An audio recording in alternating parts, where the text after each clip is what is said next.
नमस्कार दोस्तों, आज का टॉपिक है चेस गेम का रिजल्ट। चेस में एक खिलाड़ी को 3 रिजल्ट का ऑप्शन मिलता है, जीत, हार और ड्रॉ। जी हाँ दोस्तों, चेस में गेम ड्रॉ भी होता है, क्रिकेट के टेस्ट मैच की जैसा। हार और जीत दो तरीके से होता है। पहला होता है जब कोई प्लेयर चेकमेट हो जाता है, चेकमेट करने वाला विनर और चेकमेट होने वाला लूजर। इस पोजीशन में जैसे ही व्हाइट अपना रूक से ब्लैक का राजा को चेकमेट देता है, व्हाइट जीत जाता है और ब्लैक हार जाता है। इसके अलावा जब प्लेयर को गेम के दौरान ये लगता है कि उसका हार सुनिश्चित है, तब वो गेम रिजाइन कर सकता है। तो उस स्थिति में रिजाइन करने वाला प्लेयर हार जाता है और दूसरा प्लेयर जीत जाता है। ये गेम को देख लेते हैं। इस गेम में खेल के दौरान ब्लैक का जो जो ब्लैक प्लेयर है, उसे बीच में लगता है कि वो हारने वाला है, इसीलिए वो उस पोजीशन पे रिजाइन कर देता है और रिजाइन करते ही व्हाइट जीत जाता है।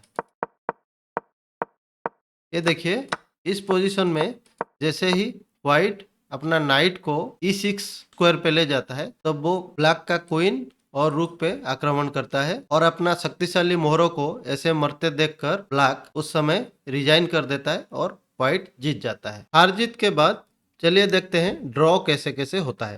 ड्रॉ का पहला कंडीशन होता है जब दोनों प्लेयर्स के पास उतना पावर ही नहीं बचा हो जिसको लेके वो एक दूसरे को चेकमेट कर सकें। जैसे खाली एक राजा से चेकमेट नहीं हो सकता, इसीलिए ये गेम ऑटोमेटिक ड्रॉ हो जाएगा। दोस्तों, ड्रॉ का सेकंड कंडीशन है अगर कोई प्लेयर को लगता है कि आगे जाके गेम ड्रॉ होने वाला है और वो दूसरा प्लेयर को ड्रॉ ऑफर करता है और दूसरा प्लेयर वो ड्रॉ को एक्सेप्ट कर लेता है, तो उस स्थिति में वो गेम ड्रॉ हो जाता है। अगर कोई कारण से दूसरा प्लेयर वो ड्रॉ को एक्सेप्ट नहीं करता है तो खेल जारी रहेगा। हाल ही में चल रहे चेन्नई ग्रैंड मास्टर टूर्नामेंट का ये गेम देखिए, इंडिया का विदित गुजराती और अमीन तबातबाई के बीच में, जिसमें 57 चाले के बाद दोनों प्लेयर एक दूसरे से एग्री हो जाते हैं कि ये गेम ड्रॉ है और गेम ड्रॉ हो जाता है।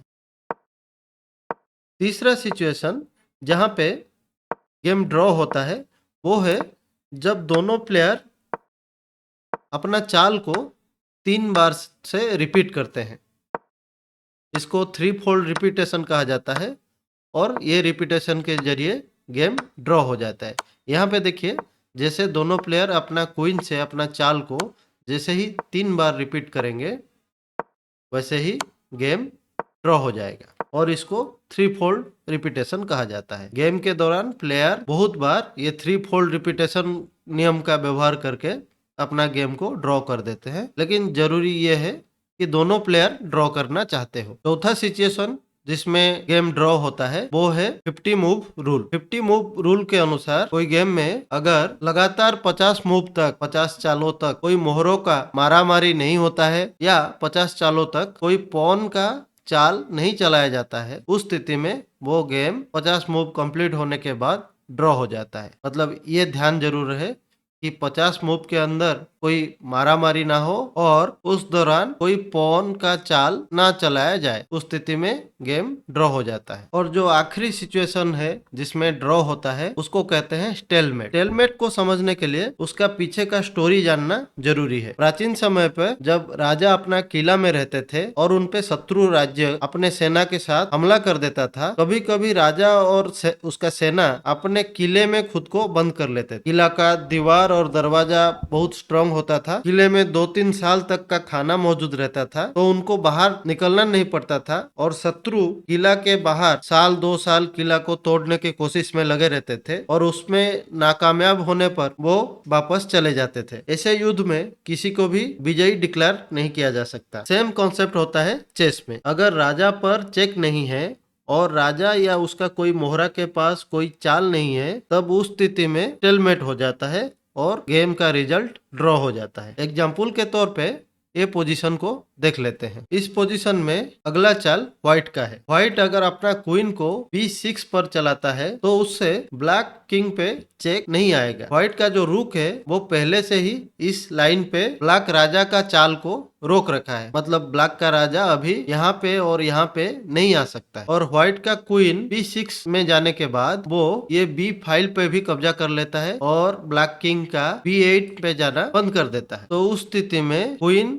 B6 के बाद ये गेम स्टेलमेट होके ड्रॉ हो जाता है, क्योंकि अभी ब्लैक किंग पे कोई चेक नहीं है और ना ही ब्लैक किंग का चलने के लिए कोई स्क्वायर बचा है। अमूमन स्टेलमेट होने से जो प्लेयर स्टेलमेट किया उससे बहुत बुरा लगता है, क्योंकि देखिए यहाँ पे व्हाइट के पास एक एक्स्ट्रा रानी और एक रूक है, इसके बावजूद भी गेम छोटा सा गलती के कारण ड्रॉ हो गया। और ऐसे स्थिति में ब्लैक प्लेयर को बड़ा खुशी मिलता है, क्योंकि हारा हुआ मैच ड्रॉ हो गया। तो आप जब आगे चल के चेस खेलेंगे और बहुत ही खराब पोजीशन में रहेंगे, ऐसे सिचुएशन का फेस करेंगे, तो आप जरूर स्टेलमेट कराने का कोशिश करें। इस सिचुएशन में हम ब्लैक का और भी मोहरा ऐड कर सकते हैं, लेकिन अगर उनके पास कोई चाल नहीं रहेगा तो रिजल्ट स्टेलमेट ही होगा, और अगर उनके पास कोई चाल रहेगा तब ये स्टेलमेट नहीं होगा। जैसे कि अगर ब्लैक का पॉन